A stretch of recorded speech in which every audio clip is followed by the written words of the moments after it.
Muy buenas a todos y bienvenidos a Error de Récord. Soy Sergi Castañé y continuando con el especial de Sitges de este año, os traigo la review de una película que se estrena mañana, igual que todas las que he ido reseñando esta semana, y no es otra que Exit 8, la nueva película de Genki Kawamura, que ya dirigió el drama 100 Flores, que vete tú a saber en qué cajón la guarda Avalon esta peli, y protagonizada por Kazunari Ninomiya, Yamato Kochi y la gran Nanako Matsu, ¡la mejor actriz de todos los tiempos!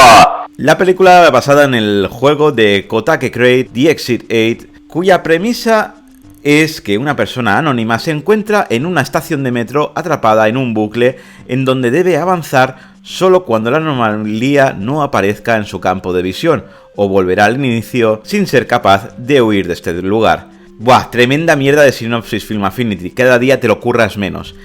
Exit 8 es un juego indie japonés que teníamos el conocimiento gracias a la infinidad de youtubers que han subido, ya sea en vídeo o en directo, jugando a este juego, y para la muestra, un botón. Ajá, vale. En cada run podemos encontrar anomalías. Si vemos anomalías tenemos que ir en dirección contraria, o sea, hacia atrás. Pero claro, ¿y si vamos hacia atrás qué pasa? ¿Tenemos que después volver hacia adelante otra vez? No entendí. Vale, pues hay que fijarse muy bien en todos los detallitos que hay, ¿eh? No smoking, with a smile, open de 8 a 8, cosas en japonés, señorita maja, peluquería de perros. Este señor lleva un maletín y tiene la misma cara de siempre. Vale, pues yo aquí no veo ninguna anomalía, así que tengo que seguir hacia adelante, ¿no? Supongo.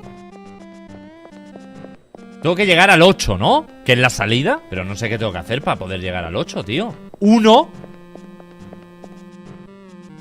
Ha cambiado, ¿verdad? Mira, aquí hay una muerta. Se ve bien, ¿eh? No, la verdad es que se ve bien. Este cartel no estaba, el de la muerte, amigos. ¿Y si regreso?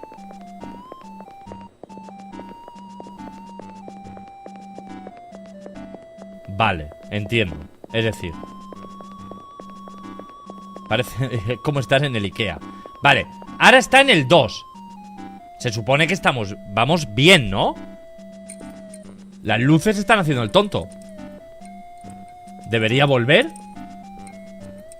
3. Cartel 1, 2, 3, 4, 5, son 6 carteles, más el de cámara in action, 3 puertas, 2 rejillas, esos hatches de arriba, luz prendida, no smoking, keep left. No. ¿He encontrado alguna anomalía? La verdad es que no me acuerdo. Que los del chat me lo digan. ¿Había 3 puertas? Creo que sí. ¿Había dos rendijas? Creo que sí. Este señor calvo ha pasado y lleva un móvil. Espero que no me pegue una puñalada. ¿Se va? ¿No? Está todo bien. Yo lo noto todo bien. Continúo, ¿no?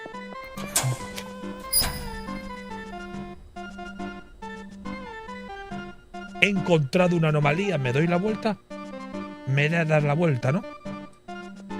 Perfecto. Entro. Vuelve. ¿He pasado de nivel? Este juego está muy bien hecho, coño, se entiende perfectamente, joder. He pasado de nivel, level 2. Vale, eso es lo que yo quería entender. Cuando tú encuentras una anomalía y vuelves, sigues jugando. Vale. Me estoy mareando. El éxito ha sido tal que el mismo día de la preventa se agotaron las entradas al público, al menos en mi sesión, tanto que la peli como en el juego las reglas son más o menos claras. Observa atentamente tu entorno, si detectas una anomalía, retrocede, si el pasillo no tiene ninguna anomalía, avanza. Si cometes un error, vuelves al punto de partida. En el juego, como veis, no hay una historia y por eso sorprende que Genki Kawamura haya decidido adaptarlo y ponerle una historia. Y todo esto saliendo bastante indemne. Lo mejor es como Kazunari Ninomiya lleva a cuestas toda la película, señal que dice mucho de él, ya que por algo lo eligió Clint Eastwood para protagonizar castas desde Iwo Jima. También que Genki Kawamura crea una buena historia alrededor de las mecánicas que ya venía de serie en el videojuego, y lo hace con bastante solvencia, con planos largos, varios planos secuencias y algunos en primera persona, que difuminan el lenguaje entre el videojuego y el cine sin renunciar a ninguno de los dos. Pero lo mejor sin duda es ella, y lo hago a lo Don Jorge Pinarello. Sí, ella es destello en la inmensidad, sus ojos brillan en la intimidad y no permite que nadie la vea llorar. Nana Komatsu, mi actriz favorita, que me tiene el corazón robado y bien robado desde 2014 en el mundo de Kanako, y que siempre verla en pantalla grande es un lujo, más si es en Sitges. Esta es la quinta ocasión en 20 años que acudo al festival y que puedo darme ese gozo, y ya pensaba que no íbamos a verla en pantallote tras casarse con Masaki Suda, el actor más sobrevalorado de todos los tiempos, y como suele pasar en Japón, actriz que se casa y tiene descendencia, actriz que se retira. Y poco nos esperábamos de este retorno, que aunque es un papel muy pequeñito, es importante para la trama.